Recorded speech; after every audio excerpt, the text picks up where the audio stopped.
Hello, lovely Virgo. How are you doing? And welcome to the March 2025 horoscope.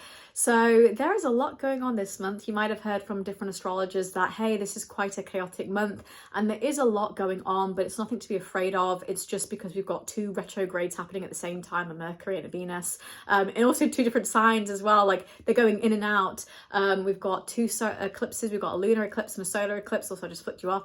Sorry about that. And then we also have Neptune ingressing into Aries on March the 30th. And I really want to give the time and space for this particular transit because it's so important. So I won't mention it too much in this video, but it's not because I don't care or I've forgotten. It's because I actually care a lot about it. And because of that, I want to do a separate video. So I don't want to talk too much about it, but it is important for the world. And, you know, it gives me Civil War / pandemic vibes. So I'm a little bit like, oh, I'm not sure about it. But let's just cross that bridge when we get to it, and let's kick it off for March. So March the 1st, we have a Venus retrograde in Aries in the 8th house for you. So Virgo, because this is in the 8th house, this could give a little bit energy of exes returning, especially an ex that had a little bit more of a physical relationship with, or someone that you had a really strong bond with. You could have somebody that betrayed your trust come back and tried to ask for forgiveness, and you're like, hell no, I am not dealing with that. But generally Venus retrograde will make us reconsider our commitments, and there's going to be a lot of that energy throughout the month for you because we have a lot of Pisces energy in your 7th house of committed relationships, so you're already going to be thinking about that. On March the 27th, we have a Venus retrograde in Pisces in your 7th house of committed relationships. So this really will bring back exes, if you have any, of course, because some people don't have exes, but, you know, it can bring back feelings, and it makes us evaluate, you know, what we want from our commitments and our relationships, and, you know, maybe thinking about really drafting up a list of the perfect kind of man, the perfect woman, person, whatever you like, and just feeling very sort of high standards with it as well, especially as Virgo, because Virgos are just high standards. You know, we're like very sort of, I say we, I'm not Virgo, you know, like Virgos are just so, I don't know, I feel somewhat, I feel like I know Virgos from the ins and outs because I have a lot of Virgos in my life, so I feel like I know them quite well. So I feel like they're high standards, but for a reason. Like I feel like they're very, you know, they should be high standards. They're, you know, they're intriguing people. On March the 3rd, Mercury enters Aries in your 8th house. So Mercury is the planet of communication, and it actually rules Virgo. And in Aries, a little bit better than Pisces, but it's still quite, you know, heat of the moment, saying things you don't mean sometimes in the 8th house as well. It gives you the prone to lashing out because you've like, I don't know if anyone watched Cobra Kai recently, but that scene where Johnny Lawrence is like, I trusted no one. That is it, where he's like, I don't trust anyone, I don't trust myself. Like, that's the energy that comes through.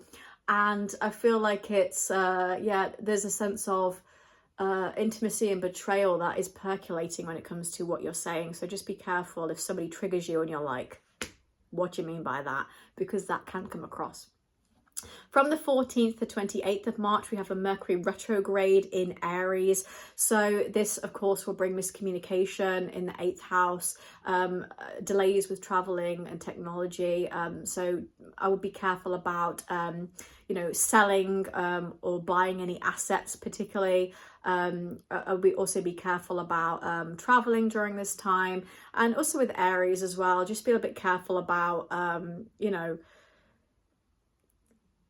trying to build a bond that is purely physical, because Aries is, you know, it's a sex drive, right? And then the 8th house is sex. So just be a little bit careful about that because, you know, it can set the tone of a relationship, specifically because there's a lot of elements about relationships this month for you, Virgo.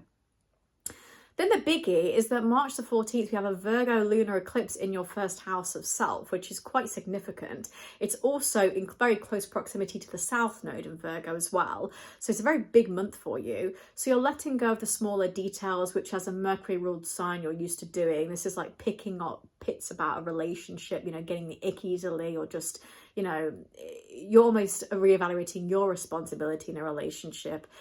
You're redefining your goals and your identity going forward and letting go of bad habits. Maybe you're sort of reconsidering relationships too because of the Venus retrograde in Aries in that 8th house of intimacy and trust. And that strong Pisces concentration throughout the whole month in the 7th house of relationships too will really bring that in, especially because Saturn's in Pisces right now.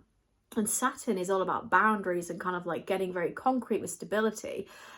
So, you know, really wanting that commitment from somebody, not loosey-goosey, just really wanting that strong sense of security from somebody, which is perfectly normal to want, you know.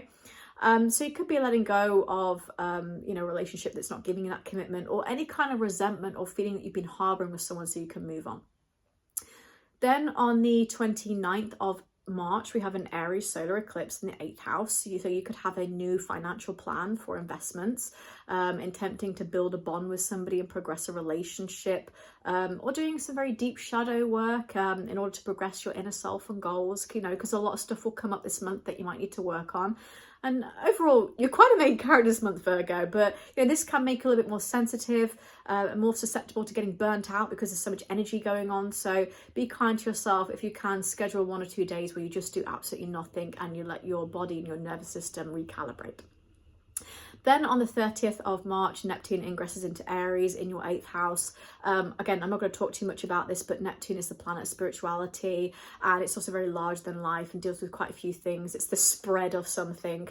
And in Aries, you know, like I said, it gives me a bit of a strange vibe, but for you specifically, you could use this as a way of taking more responsibility and leadership in areas of your life that actually help you become more rich. So there is some strengths and weaknesses to this transit as always, but yeah, I'll talk about this in another video separately if you're interested in that. But please do, you know, drop a comment and let me know what you think about March. Are you intrigued? Are you scared? Are you excited? What's going on? Does it resonate? And yeah, and hope you enjoyed that, and I'll move on to Libra.